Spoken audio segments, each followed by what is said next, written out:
Cha yazi I'll be honest khona into engicasule kanjani ngihleli ku-Facebook yabo menge ku-Facebook ukubona lento ukubuka i-video kufana na ku-TikTok ubuka i-video kulandele another one after that so mina mengihleli ku-Facebook ngihlangane ne-video yomunye umfowethu ugqoka into red upake kwenye indawo mepakile through iwindow ukhuluma nomuntu wesifazane afike ke lo sisi usethe ukukhula umbuka afike lo sisi acele lo bhuti ukuthi yabo acela umenza izinto zakhona so you could pick up by the language ukuthi usisi udayisa ngomzimba acela umenza izinto zakhona noma mfethu kumkhotha nje umphambili nje it's very cheap yabo cheap 50 rand yabo ngazi uma ngizwe kahle ke price but ngizwile nje mfethu ukuthi asiyona imali etheni yabo emcela uthi yabo singenza noma yini ubhuti athi hayi yabo akhuza ibhadi hayi umphathi wami uzothini but my thing was wenzani mfethu endaweni yabantu abadayisa ngemzimba because mfethu yabona nje mina njengoba ngumuntu waseThekwini khona indawo ezizaziyo nathi ukuthi yabona ke kulela khona labani mushona le ngasemndeni khona abantu abadayisa imzimba yabo obviously mupaka eindaweni zabantu abadayisa imzimba they automatically assume ukuthi ufuna ukuzothenga ubufunani lapho in the first place okay fine bungazile ukuzothenga but usubrekhodelani mfethu mama abantu uzotshengisa bani uzotshengisa umfazi wakho uthi hey baby kade ngisendaweni yabantu abadayisa umzimba oqhuma lo mama efuna ukudayisela ngamane ngathi no yini bafethu ayahlonipheni abantu already yabona mfethu angeke ngithi angisho kabi vele izosounda kabi impilo mfethu masikubeke endaweni where mhlambe as umuntu wesifazane kusefanele udayise ngomzimba wakho ngo50 rand kunanoma yiphi indoda eqhamukayo ikwenza nanoma yini eyifisayo already mfethu ngokubona kwakho umhlaba usukushayile musu ungenayo enye option yokwenza imali ngaphandle komzimba wakho uzobona ngathi umhlaba usukushayile but uzothola ukuthi mfethu lo mama njoba esebenza lo msebenzi awenzayo abazi nokuthi ekhaya udayisa ngomzimba izingane nje mfethu zihle zibona umana ebuye ekhathele ngabo 7-8 ephethe nokudla noma igrosa ngosuku oluthize but wena mfethu because uyifunela ama likes bafethu usurecord uma wabantu ukuthi udayisa uzothola ukuthi mfethu lo mama uyasonta uhlezi mfethu esontweni ecela uNkulunkulu uthi uNkulunkulu ngicela ungiphe umsebenzi ohlukile kunalo ngicela ukhanyise empilweni yami ngicela ulungise la kubeda khona uthothi nasesontweni mfethu abazi nokuthi wenzani but wena because of ama likes nokuimpress abantu ongabazi ku social media so record ivideo yamama mfethu ukuthi udayisela ubufunani lapho kwaseqaleni bafethu ahlonipheni abantu awazi ukuthi yini eyenze uma aze agcine edayisa ngomzimba yabona mfethu umuntu wesifazane ophila kahle kanti futhi not even ophila kahle ukukhumbula kahle sisakhula sasibuza ukuthi sifuna ukuba yini asho umunye ufuna ukuba udokotela ngifuna ukuba yini sonke mfethu sikhule sinamaphupho sonke sikhule sinezinto esifisa ukuzenza sonke sikhule sinezinto esifisa ukuba yizona sikhulisa ikhaya but izimo mfethu zangafana amakhaya mfethu akafani amaphakethi abazali awafani yabo tathakekho mfethu umuntu osile kahle wesifazane ekhanda ongasuka yabo nje ubungibona nje namhlanje phuma emsenzini ongasuka avuke kusena athi sengifuna ukudayisa ngomzimba it's hard enough kumuntu wesifazane ukulala nabantu ababili mhlawumbe angazi ke mfethu angazi ngabanye but abo umuntu wesifazane mfethu umekuthanda ngisho kwamchithela kanganani uzolala nawe wena akekho mfethu umuntu wesifazane usile uvuka athi ngifuna ukuyodayisa ngomzimba alale nalo abantu besifazane mfethu banalento yokunyanya yabo iyenzeka kunanoma ubanike khona mfethu umuntu okulale nayo uzu engathi mfethu konke wrong oyenzile usuyayinyanya engathi ungavuka ugeze yabo but bear in mind mfethu lo muntu uzothatha lo akumnandi but uyazama ukwenza imali because kuyena according to her she has no other choice. But here you are, you social media star. Uyamshutha. Ufuna ukuvunywa. Ibhedile mfethu lento yenzile. Iyanyanyisa. Hola bafethu nginibingelele, welcome back to Chef The Soul TV News. If you're new, please don't forget to subscribe to this channel. Don't forget to like this video. Don't forget to also share the video if you find the video informative. So bafethu siphile esikhathini ke la khona abantu banembono ehlukahlukene ngezinto ezahlukahlukene. La khona abantu futhi benza izinto ke ungaqonda ukuthi ke bazenziswa yini kwesinye ke isikhathi. Sometimes izinto sisenzela ukuthi ke trend sibukwe or else mhlambe for ama followership or mhlambe for ama likes yabo, izinto nje ezisnacks ezingeke zasenzela lutho kakhulukazi empilweni. Into ke othi ke uma uyenza kwesinye isikhathi ke ngithi ke ake wenze into, but same time ke leyo nto leyo ikwazi ukubenefitisa omunye umuntu, yabo. Ngisho kuthiwa umnikele umuntu ke awumnikile umuntu something ekhomba ukuba i-object ephathekayo, but ke sometimes ke kuhle ukuthi ke umuntu umnike isifundo, some bit of information ke angabuye ayisebenzise, because iyona into ekwazi ukuthi futhi omunye umuntu ke ayishare nabanye abantu, yabo, from one generation to the next. I-information ke iyona ebaluleke kakhulu ukudlula ke izinto ke eziphatheka ngesandla, right? Asisho ukuthi ke nazo ke azibalekile, kodwa ke kukhona la khona ke oye ubone khona ukuthi okay, lo muntu lo unazo ke izinto, noma ngingamnikeza le mali kodwa manje ngeke akwazi ukuyisebenzisa just because he or she is lacking information towards using the money. That means kwaleyo mali leyo ifana nento ke engena value, engekho kuyena, yabo. Ngikusho yini lokho? La ngibona ke usisupheni Ntuli naye commented njengoba ngifile i-video yakhe, and also baningi abanye abantu, khona omunye usisi futhi la noma sengilikhohliwe igama lakhe, ngimthole lapha ku TikTok, naye futhi same time ngimfakile la, and she was talking about the very same thing, sorry, engikwaze ukuthi ke nami ngicine ngithi ke ake ngibe nokuphawula ngayo lento le. Okay, abantu ke benza izinto ezihlukahlukene just to put food on the table, just to add on is something ke, yabo, ukuze bezokwazi ukuphila noma ukuze bezokwazi ukuphilisa labo abasondelene nabo. Sorry ngaloko bafethu.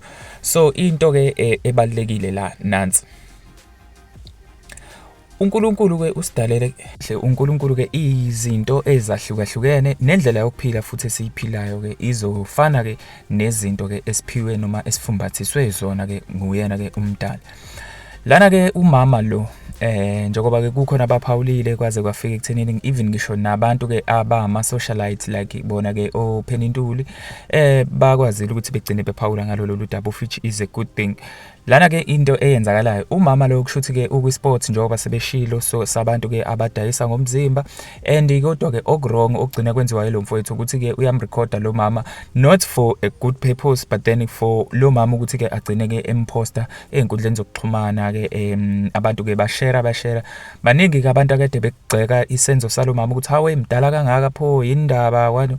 Ziningi izimo ezigcina zibeka abantu lapha yami. I'm not condemning indaba yokuthi ke mawukhona mhlambe la ushoda khona, especially when it comes to mhlambe ke ama finances, then wena bese ugxumela ukuya emgaqweni, but then singeke sizazi izimo zabantu ukuthi ngempela yena uze wafika kuleso sinqumo ngobani, after futhi imizamo emingakanani ukuthi ke ezama ke uyiphilisa, yabo.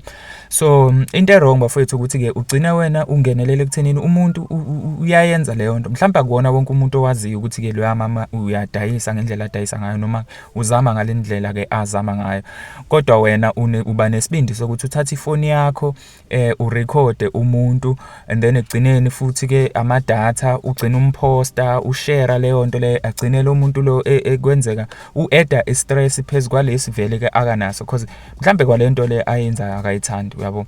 Mhlambe kwalento akayenzayo uphoqwe isimo esithile, of which wena angabe mhlambe uthi ke mama kunjani, yazi ku right ukuthi ke athi umuntu ke ethukwenzisa leyo nto leyo, noma ke noma esebenza ngalo lolo hlobo lolo athi ukwenzisa leyo nto leyo, noma umuntu oyenzayo wena, because lesa sport lesiyana ke akuyena nombani ovele ke ame kanje yana ke abe nesibindi sokwenza le nto. Shuthi lo mfowethu lo akaqala ukwenza lento, or else shuthi akaqala ukuya kusona le sport, but then this time ufike kule sport lesi wahlangana nalo mama, and then waphathwa yilokuganga akwenzile ukuthi ke avidorize umuntu omdala agcine emposter ngalendlela amposter ngayo.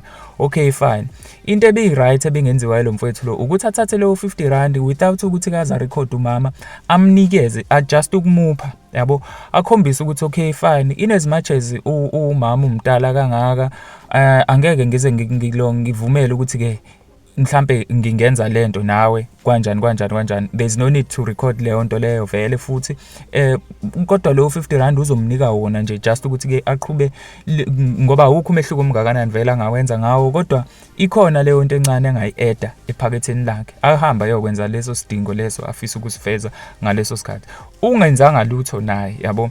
Baningi abantu abenza lezo zinto, umuntu uthola ukuthi ke wenze into eright, uthola ukuthi omunye ke usebenza ngendlela ke eseceleni njengayo lo mama asebenza ngayo, kodwa kufika umuntu nje engazili ukuzothenga, engazili ukuzokwenza ini, kufika umuntu abe amnikeze leyo nto leyo athi mina mama, not because ke mhlambe bengifisa ukuthi ke ngithenge ukuthi ngilale nawe nani, kodwa ke into ebengifisa ukuthi ngiyenze ukukusiza nje for okwanamhlanje, yabo, ngikunikeze ngikuphe now u50 rand wakho, yabo, or else mhlambe if uthi umuntu uphila kanconywana umuphe even into ethe ukuba more than le ngabo 100 rand noma 200, ahamba yo eda kulezo idingo lezo zakhe, not ukuthi ke enze ngalendlela ke enza ngayo.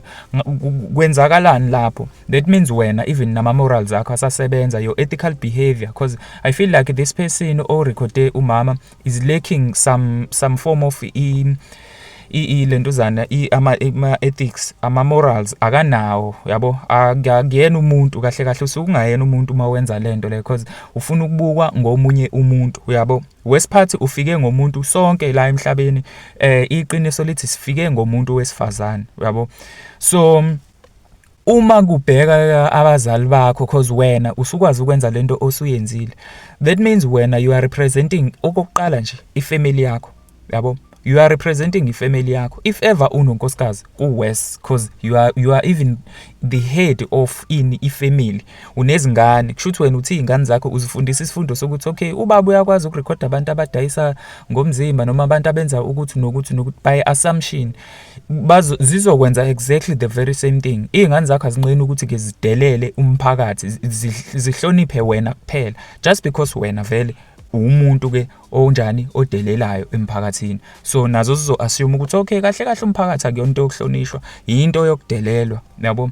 Uthola izingane seziwuvanzi sezenza yonke into ke eziyithandayo just because wena ube yisibonelo kuzona, without saying a word, without saying anything, ekuthenini ke izingane azidelela umphakathi, but ngezenzo zakho wena kodwa uhlose ukhomba ukuthi izingane zifanelekile ke ukuthi zingadelela ke emphakathini. Lesi senzo ke siyisenzo esingekho right, esingeke msathi ke abantu ngempela bayafundiseka kusona, yabo. Into embi nje le, yabo. Siyayibona le yenziwa umama ngoba nayo ayikho right vele, kodwa ekuthenini ke azarekhode kanje yaya lokho ke ikona nje okwenza izinto ke zibe worse. Anyways bafethu, ngiyafisa ukuthi ke ngizwe nani ukuthi ke niphawula nithini ngalo lolu daba, njengoba nabanye sebekwazile ukuthi bephefumule ngalo lolu daba. Nami ke angikuphasisi lokho kwenzekile kubi, and futhi angifisi ukuthi nokuthi ke kwenzeke kubani, yabo. Olunye futhi esihamba silithole nalo luthe ukulinka kancane kule. Kunalo baba lo ekuthiwa uminister, angisakhumbuli kahle ke izwe, if I'm not mistaken, but ke ngathi yini uminister wase Equatorial Guinea. Yeah, if ngilisho kahle lelo lizwe lelo, kodwa into akayenzile, he was recording each and every one alala naye, yabo.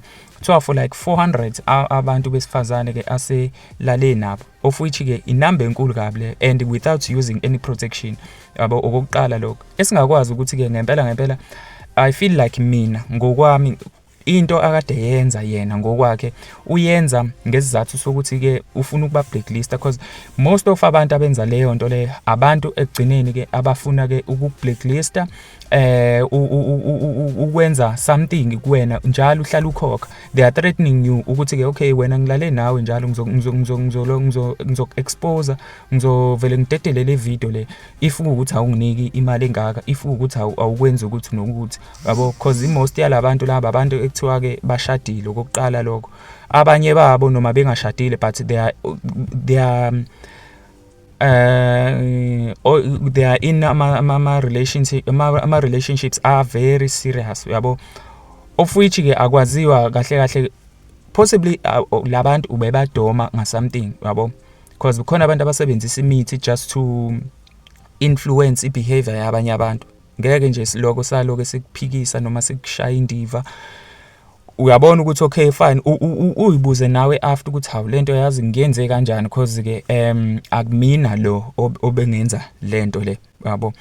So okwamanje ke amahebezi athi ubushiwe eboshelwa sona lezenzo zakhe ke ama recordings awo lama video lawo inqwaba ithombe nje ziya circulate all over social media. Angeke ngize ngiyifake but then ubuso bakhe njengoba nibona nje uye lo yabo ofakiwe la ezithombeni. So bafethu lo nimbona la umuntu ke ongeke uzukholwe ukuthi ke engenza into efana nalena, kodwa same time uyabona ukuthi okay fine abantu ke ayilolu hlobo bavamisile ukuthi ke benze izinto ezithe phecelezi, especially ke abantu abathula kakhulu yabo, abantu abangenalo uvo, abangaphawuli nje intweni.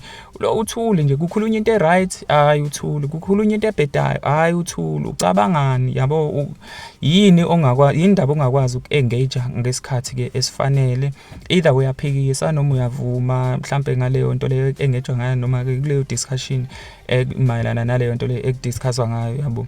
So nje bafowethu ke kuningi and ibehavior ekanje abantu I feel like especially ke kulezi indawo lezi zokusebenzela, especially kuma government departments, kuningi okwenzakalayo lapha ya ubusathane futhi same time. Ngeke ngathi ke kanjani lento le iubusathane because okokuqala nje uhlukanisa ama families akade endawonye. Okwesibili uletha nje uhlevane olungekho right ezinganeni za kubazali, imishado yabantu iyaphela nje ngenxa yakho uwedwa, because I think there is so much damage ayenzile lo mfowethu lo ngalesi senzo sakhe yabo.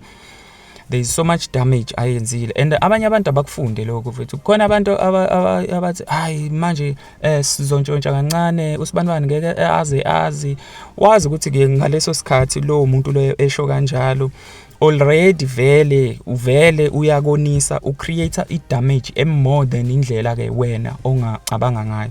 So it's very easy ukuthi ke wenze into ebhedayo kunekwenza into right. Ukwenza into right ngaleso sikhathi wena into ongayenza ukuthi ke uthi no ngicela ungangithathi kanjalo, angisiye lo muntu loyo, angisiye lo muntu, ngicela nje ungangithathi kanjalo. And futhi ke njengoba umuntu mayenza kanjalo, that means kwawena ubukela phansi yabo.